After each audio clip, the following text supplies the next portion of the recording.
Hi student, आपका स्वागत है परमार क्लासेस फॉर फिजिक्स में। और आज हम 10वीं क्लास का विज्ञान राजस्थान बोर्ड का 2019 का पेपर देखेंगे और उसके आंसर भी देखेंगे। ठीक है,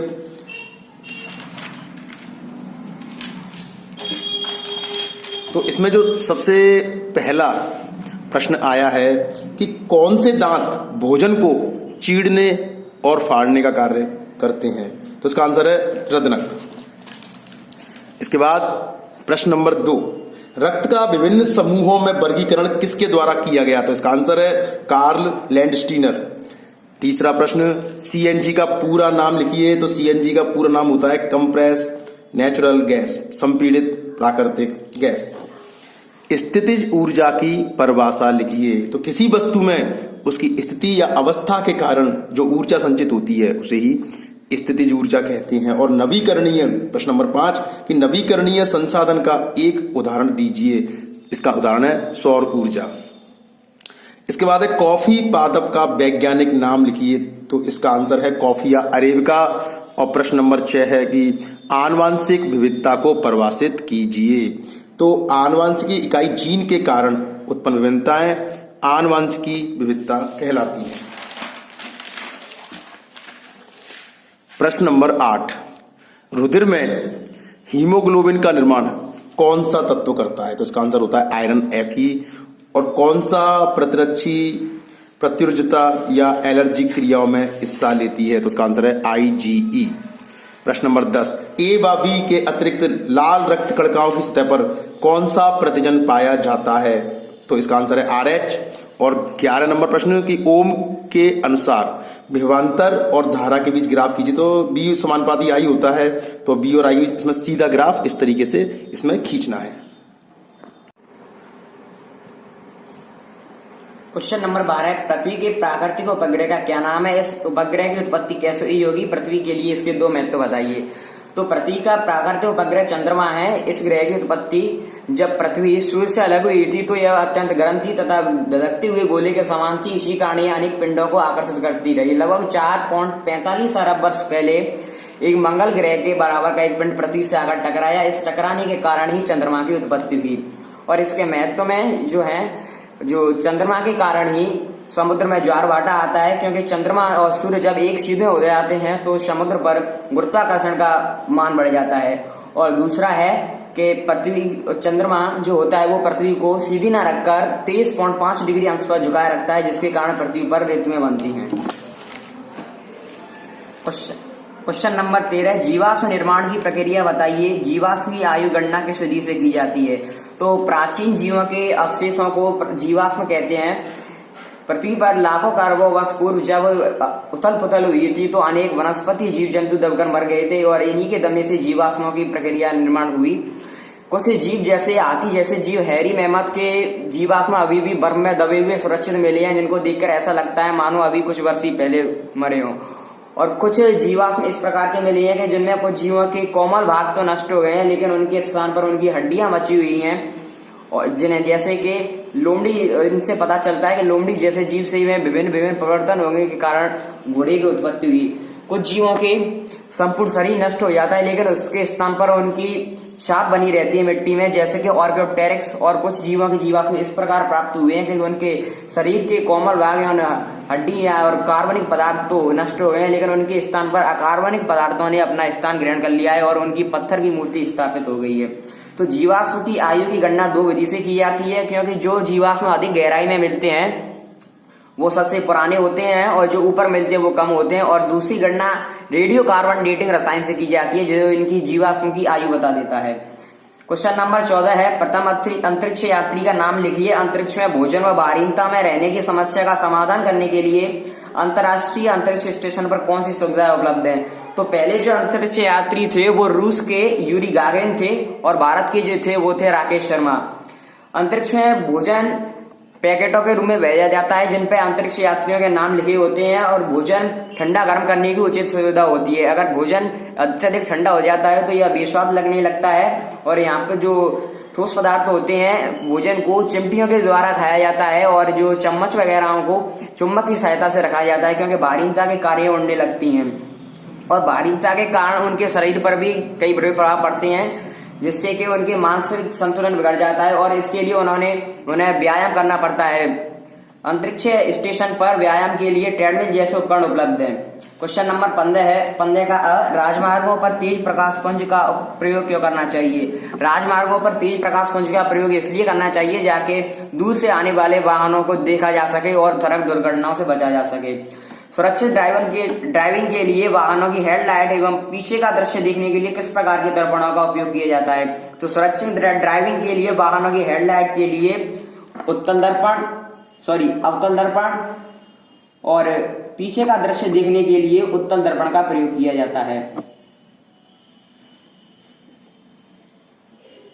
क्वेश्चन नंबर 16 है नारू रोग बाला का रोगजनक लिखिए। तो नारू रोग का रोगजनक ड्रैगनकुलस मेडिनेसिस है और वह है इसका अफीम में पाए जाने वाले 2 एल्केलॉइडों के नाम लिखिए। तो 2 एल्केलॉइड है मार्फिन और कोडीन। सा नंबर है इसका गुटखा चबाने से होने वाला रोग का नाम लिखिए, वो है सम्यूकस फाइब्रोसिस। क्वेश्चन नंबर 17 है निम्न रासायनिक समीकरणों में C+O2 जिससे कि CO2 बनना है और दूसरा है 2H2O और विद्युत धारा प्रवाहित करने पर 2H2+O2। तो पहला नंबर है इसका रासायनिक समीकरण 1 तथा 2 को पहचान कर उसका प्रकार लिखिए। रासायनिक समीकरण 1 संयुग्मी अपक्रिया का उदाहरण है क्योंकि इसमें अभिकारकों का योग होकर एक उत्पाद बन रहा है। और जो दूसरा नंबर है वो आपका वैद्युत अपघटनीय अपक्रिया का उदाहरण है क्योंकि H2O में विद्युत धारा प्रवाहित करने पर H2 और O2 बन रहे हैं। 1 नंबर है समीकरण 1 एवं 2 में कोई एक अंतर लिखिए, यानी संयुग्मी अपक्रिया और अपघटनीय अपक्रिया में एक अंतर बताना है। संयुग्मी अपक्रिया में अभिकारकों के मध्य बंधों का निर्माण होता है, लेकिन अपघटनीय अपक्रिया में अभिकारकों के मध्य बने बंधों का टूट जाते हैं। 7 नंबर है उत्प्रेरक विष एवं उत्प्रेरक वर्धक में एक अंतर लिखिए। तो उत्प्रेरक विष वे पदार्थ होते हैं जो उत्प्रेरक की कार्यशीलता को कम कर देते हैं तथा उत्प्रेरक वर्धक वे पदार्थ होते हैं जो उत्प्रेरक की क्रियाशीलता को बढ़ा देते हैं। 18 नंबर है वन उपजाऊ मिट्टी की रक्षा कैसे करते हैं? वनों के संरक्षण हेतु प्रयुक्त 4 उपाय बताइए। तो वन जो होते हैं जहाँ पर अत्यधिक मात्रा में वन पाए जाते हैं वो मिट्टी को जकड़े रहते हैं, जिसके कारण वर्षा के समय में जो मृदा अपरदन होता है वो रुक जाता है, जिससे कि उपजाऊ मिट्टी नहीं बह पाती। और संरक्षण के उपाय निम्न है। वनों की पोषणीय सीमा तक ही कटाई की जानी चाहिए ताकि वे पुनः उग सकें। और दूसरा नंबर है वनों को अग्नि से बचाने के लिए निरीक्षण गृहों की स्थापना करनी चाहिए और जिनमें वनों के मध्य में जो वृक्ष खराब हो चुके हैं जिन्हें कोई रोग से है उनको अलग कर देना चाहिए ताकि अन्य वृक्षों पर कोई प्रभाव ना पड़े। और नंबर 4 है कि जो विशेष वन पाए जाते हैं उनके लिए संरक्षण की विशेष व्यवस्था करनी चाहिए। 19 नंबर है प्राचीनतम ग्रंथ चरक संहिता किस भाषा में लिखा गया है? आनुवांशिकी के संदर्भ में चरक की जानकारी समझाइए। तो प्राचीनतम ग्रंथ चरक संहिता संस्कृत भाषा में लिखा गया है। आनुवांशिकी के संदर्भ में आचार्य चरक ने विशेष योगदान दिया है। उन्होंने सर्वप्रथम यह बताया कि उन्होंने सर्वप्रथम इन कारणों की विवेचना की कि जो शिशु का लिंग निर्धारण किस प्रकार होता है तथा जो शिशु में संतति पीढ़ी में जो दोष आ जाते हैं जैसे कि लूनापन, बहरापन, जो माता पिता की किसी कमी के कारण आता है। क्वेश्चन नंबर 20 है टेरेलिन में प्रयुक्त किसी एक लक का नाम लिखिए। ये है टेरेस्टेलिक अम्ल या एथिलीन ग्लाइकोल, कोई एक लिख सकते हैं। 12 नंबर है मार्स गैस का संरचना सूत्र लिखिए। मार्स गैस मीथेन को ही कहते हैं और इसमें मीथेन का संरचना सूत्र लिखना है तो वो इस प्रकार होगा। 6 नंबर है CH3 सिंगल बॉन्ड CH, नीचे प्रतिस्थापित Cl single bond CH, single bond CH और डबल बॉन्ड CH का IUPAC नाम लिखिए। तो इसका IUPAC नाम है 4 क्लोरो 1 पेंटीन। क्वेश्चन नंबर 21 है जैव चिकित्सीय अपशिष्ट क्या है? इससे होने वाले 2 रोगों के नाम बताइए। भस्मीकरण विधि द्वारा इनके निस्तारण की प्रक्रिया समझाइए। जैव चिकित्सीय अपशिष्ट वे अपशिष्ट होते हैं जो चिकित्सालयों से निकले होते हैं। इनसे स्वाइन फ्लू एवं मलेरिया जैसे रोग फैल जाते हैं और भस्मीकरण विधि द्वारा इनका निस्तारण किया जाता है। इस विधि में इनको जलाकर के राख और गैसों में बदल जाते हैं जिससे कि संक्रामक रोग नहीं फैलते, लेकिन यह विधि पर्यावरण के लिए हितकारी नहीं है क्योंकि इससे वायु प्रदूषण फैलता है। क्वेश्चन नंबर 22 है मछली में किस पोषक तत्व की अधिकता होती है? तो मछली में प्रोटीन की अधिकता होती है। अलवड़ीय जल की मछलियों के 2 उदाहरण लिखिए, रोहू और मृगला। 6 नंबर है इनका भोजन क्या है? तो चावल के टुकड़े, गेहूं के चापड़, भूसी एवं छोटे छोटे जलीय कीट व वनस्पति इनका भोजन होती हैं। जलाशय में मछलियों का उत्पादन कैसे किया जा सकता है? तो जलाशय के तापमान को नियंत्रित करके व इसकी स्थिति को सुधार करके जलाशय में अधिकतम ताप उत्पादन किया जा सकता है।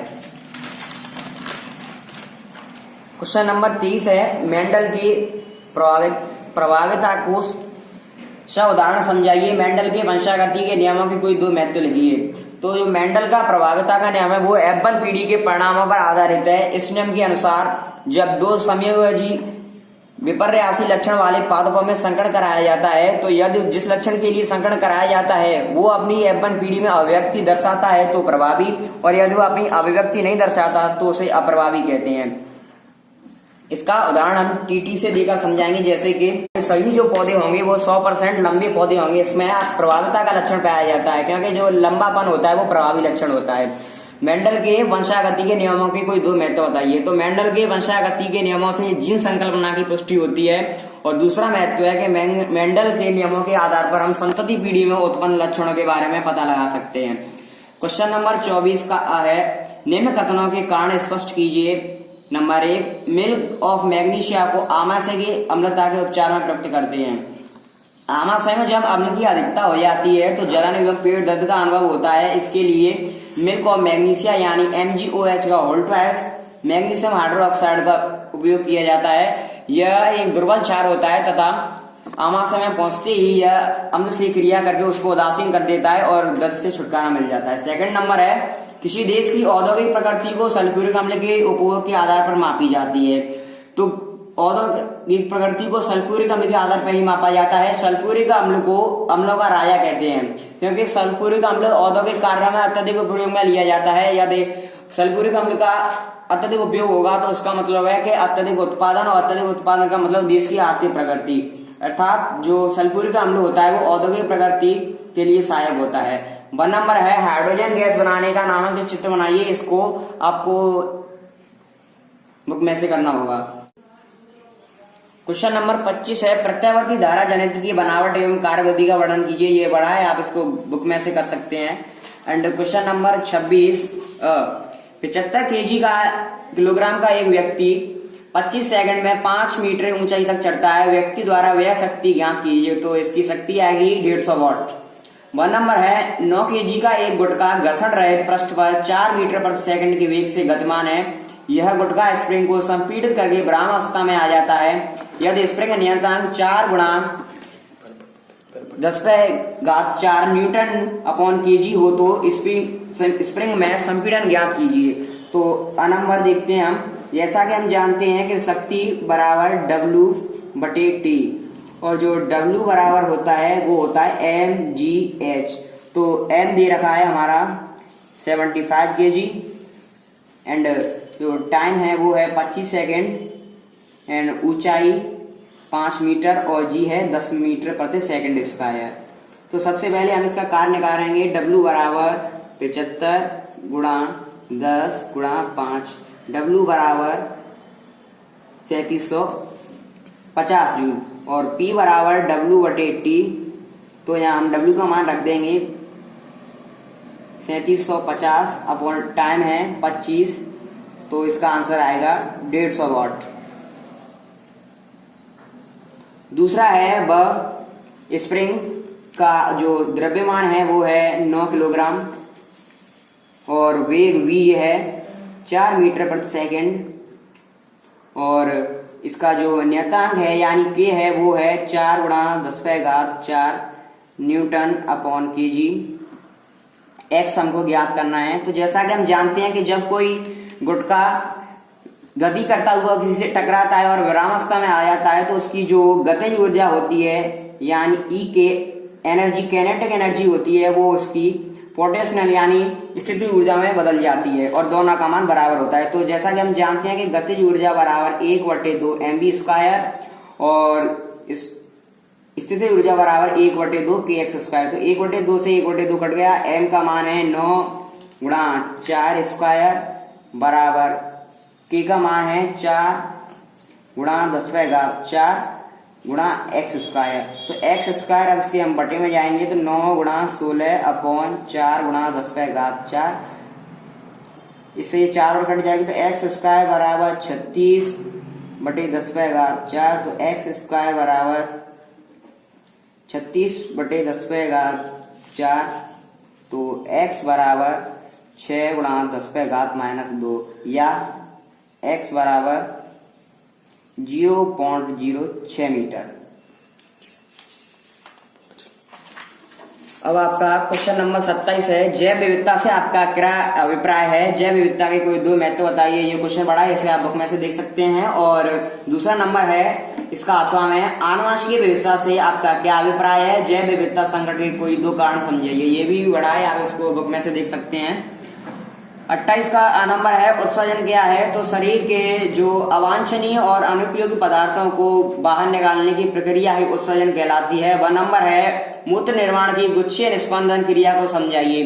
तो जो मूत्र निर्माण की गुच्छीय निस्पंदन क्रिया होती है या निर्माण की प्रथम विधि होती है, जैसा कि जानते हैं कि ग्लोमेरुलस में वृक्कीय धमनी और वृक्कीय स्राव का जाल होता है, जिसमें अविवाही धमनी रहती है और जो इसमें हमेशा रक्त प्रवाहित होता रहता है। तो वृक्कीय धमनी की अविवाही धमनी द्वारा इसमें अशुद्ध रक्त लाया जाता है और अपवाही धमनी ले जाती है। अविवाही धमनी का व्यास जो होता है वो अपवाही धमनी से अधिक होता है, इसीलिए ग्लोमेरुलस में रक्त दाब बढ़ जाता है, जिसके कारण जो ग्लूकोज एवं अन्य उपयोगी पदार्थ भूमन संपुट में आ जाते हैं और जो दूसरे उपयोगी अन्य उपयोगी होते हैं वो चले जाते हैं तथा 1 मिनट में 1000 ml से 1200 ml तक रक्त का निस्पंदन किया जाता है। बाद में यह अन्य कोशिकाओं की एपिथेलियम स्तर से गुजरता है तो अन्य पुनः अवशोषण कर लिया जाता है, जिससे कि सभी जो पोषक पदार्थ होते हैं वो पुनः अवशोषित कर लिए जाते हैं तथा शुद्ध रक्त में प्रवाहित करके अपवाही धमनी द्वारा शरीर के विभिन्न भागों तक पहुंचा दिए जाते हैं। और जो अपशिष्ट पदार्थ जैसे कि यूरिया और बिलिरुबिन और अन्य पदार्थ होते हैं वो मूत्राशय में वृक्क नालिकाओं के द्वारा ला दिए जाते हैं। 6 नंबर है, मानव उत्सर्जन तंत्र का नामांकित चित्र बनाइए। इसको आपको चित्र बनाना है और इसका अथवा है, तंत्र का कौन सा भाग पाचक रसों के स्त्रावण में वृद्धि करता है? तो तंत्र का परानुकंपी भाग पाचक रसों के स्त्रावण में वृद्धि करता है। 2 नंबर है, तंत्र का आवेग व संधि स्थल को परिभाषित कीजिए। तो तंत्र का आवेग यानी संवेदी तंत्र बहुत से उद्दीपनों को जैसे आवाज, रोशनी, स्पर्श आदि पर प्रतिक्रिया करते हुए इन्हें केंद्रीय तंत्र तक पहुंचाते हैं। यह कार्य वैद्युत रासायनिक आवेग के जरिए संपादित किया जाता है, इसे ही तंत्र का आवेग कहते हैं। और संधि स्थल है यानी एक न्यूरॉन के दुम्बरासम से दूसरे न्यूरॉन के तंत्रकाक्ष के मिलने के स्थान को संधि स्थल कहते हैं। 6 नंबर में तंत्रिका की संरचना का नामक चित्र बनाना है, जिसे आप स्वयं बनाइए। 29 का है, वर्गों में तत्वों का परमाणु आकार ऊपर से नीचे जाने पर बढ़ता है, कारण स्पष्ट कीजिए। तो जब वर्ग में ऊपर से नीचे आते हैं तो परमाणु के प्रोटॉन में वृद्धि होती है, साथ ही साथ इलेक्ट्रॉन की भी वृद्धि होती जाती है। लेकिन जब ऊपर से नीचे आते हैं तो उसमें कोषों की संख्या भी बढ़ती है, जिसके कारण प्रभावी नाभिकीय आवेश का मान बढ़ जाता है। और जो प्रभावी नाभिकीय आवेश होता है वो नाभिक के द्वारा बाह्यतम इलेक्ट्रॉन पर लगाया गया बल होता है, जिससे कि इसका मान कम हो जाता है और परमाणु का आकार बढ़ जाता है। 2 नंबर है, तत्वों के वर्गीकरण हेतु अष्टक नियम देने वाले वैज्ञानिक का नाम लेकर अष्टक नियम समझाइए। तो अष्टक नियम अलेक्जेंडर न्यूलैंडस ने दिया था। इस नियम के अनुसार तत्वों को उनके बढ़ते हुए परमाणु भार में क्रम व्यतीत किया गया जाए तो 8वें तत्व के गुण पहले तत्व के समान होते हैं। जैसे कि संगीत में सा, रे, गा, मा, प, ध, ने, शा 7 स्वरों के बाद 8 स्वर पहले स्वर के जैसा ही आता है। उसी प्रकार पहले तत्व के गुण 8वें तत्व के गुण के समान होते हैं, जैसे कि लिथियम और सोडियम। 6 नंबर है, प्रदर्शित रदरफोर्ड मॉडल में इलेक्ट्रॉन के केंद्र पर स्थित परमाणुीय कण का नाम लिखिए। इस मॉडल की एक विशेषता बताइए। तो जो रदरफोर्ड का मॉडल है इसमें नाभिक में धनावेशित कण प्रोटॉन उपस्थित है। इस मॉडल की मुख्य विशेषता यह है कि परमाणु का जो समस्त धनावेश होता है वो उसके केंद्र में छोटे से नाभिक में केंद्रित होता है। अथवा है इसका, आवर्त में तत्वों के धात्विक गुण बाएं से दाएं आने पर घटते हैं, कारण स्पष्ट कीजिए। जब आवर्त में बाएं से दाएं जाते हैं तो प्रभावी नाभिकीय आवेश का मान बढ़ जाता है, जिसके कारण परमाणु का आकार छोटा होता जाता है। आयनन एंथैल्पी का मान बढ़ता जाता है, जिसके कारण इलेक्ट्रॉन निकालना कठिन हो जाता है। इसी कारण आवर्त में तत्वों के धात्विक गुण बाएं से दाएं आने पर घट जाते हैं। 2 नंबर है, तत्वों के वर्गीकरण का त्रिक नियम देने वाले वैज्ञानिक का नाम लिखिए। त्रिक नियम समझाइए। तत्वों के वर्गीकरण का त्रिक नियम डोबरानेल ने दिया था। इस नियम के अनुसार यदि इन्होंने तीन तत्वों के त्रिक बनाए जिसकी मुख्य विशेषता यह थी कि पहले और तीसरे तत्व का परमाणु भारों का औसत बीच वाले तत्व के परमाणु भार के लगभग समान था। जैसे कि लिथियम, सोडियम और पोटेशियम। लिथियम का परमाणु भार 7 और पोटेशियम का 39 होता है। अगर इनका औसत निकालेंगे तो वो 23 आएगा, जो कि सोडियम के परमाणु भार के बराबर है। नंबर है थॉम्सन के परमाणु प्रतिरूप में गोले के अंदर उपस्थित परमाणुीय कणों का नाम लिखिए। मॉडल को एक उदाहरण देकर समझाइए। थॉम्सन के मॉडल के इस प्रतिरूप में जो परमाणुीय कण स्थित है वो है धनावेशित कण प्रोटॉन है। और इस मॉडल को उन्होंने बताया कि जो परमाणु होता है वो 10⁻⁻10 मीटर की त्रिज्या का ठोस धनावेशित गोला होता है, जिसमें जगह जगह पर इलेक्ट्रॉन धसे होते हैं। इसकी तुलना उन्होंने प्लम पुडिंग से की, जो एक मिठाई है जिसमें जगह जगह पर प्लम लगे होते हैं और इसका पुडिंग भाग जो होता है वो धनावेशित गोले के समान होता है। क्वेश्चन नंबर 30 है माध्यम के अपवर्तनांक की परिभाषा लिखिए। तो प्रकाश का निर्वातन वेग और प्रकाश के वायु या अन्य माध्यम वेग के अनुपात को ही माध्यम का अपवर्तनांक कहते हैं। 1 नंबर है निकट दृष्टि दोष किसे कहते हैं? इस दोष का निवारण किस प्रकार किया जाता है? ऐसा दृष्टि दोष जिसमें निकट की वस्तु तो स्पष्ट दिखाई देती है लेकिन दूर की वस्तु स्पष्ट दिखाई नहीं देती, निकट दृष्टि दोष कहलाता है। इस दोष में जो प्रतिबिंब होता है वो रेटिना से पहले ही बनता है। इस दोष का मुख्य कारण फोकस दूरी का कम होना, नेत्र गोलक का लंबा हो जाना होता है। इस दोष के निवारण के लिए अवतल लेंस का प्रयोग किया जाता है। 6 नंबर है कांच के स्लैब द्वारा प्रकाश के अपवर्तन का किरण चित्र बनाइए, या आपको स्वयं बनाना है। और अथवा का है आवर्धनता क्या है? तो लेंस अथवा दर्पण द्वारा प्रतिबिंब को आवर्धित करने की क्षमता ही आवर्धनता कहलाती है। 2 नंबर है नेत्र की समझन क्षमता एवं दृष्टि परास को परिभाषित कीजिए। तो नेत्र लेंस की फोकस दूरी में स्वतः ही परिवर्तन करने की क्षमता होती है, जिसे नेत्र की समंजन क्षमता कहते हैं। और नेत्र के देखने की स्पष्ट न्यूनतम दूरी यानी 25 सेंटीमीटर और अधिकतम दूरी अनंत तक के बीच की दूरी को दृष्टि परास कहते हैं। नंबर है एक बिंब उत्तल दर्पण के ध्रुव एवं अनंत के बीच है, किरण चित्र बनाकर प्रतिबिंब की स्थिति समझाइए। इसके लिए सबसे पहले उत्तल दर्पण बनाएंगे। वही हो गई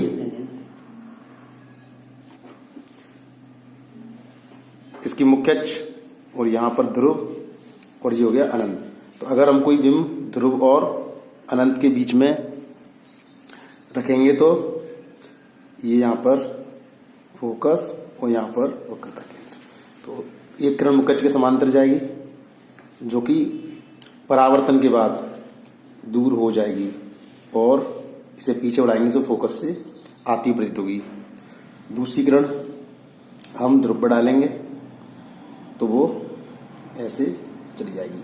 अब इसे पीछे बढ़ाएंगे तो इसका प्रतिबिंब A डैश B डैश यहाँ बनेगा, जो कि आभासी, सीधा और छोटा होगा तथा यह प्रतिबिंब दर्पण के पीछे बनेगा।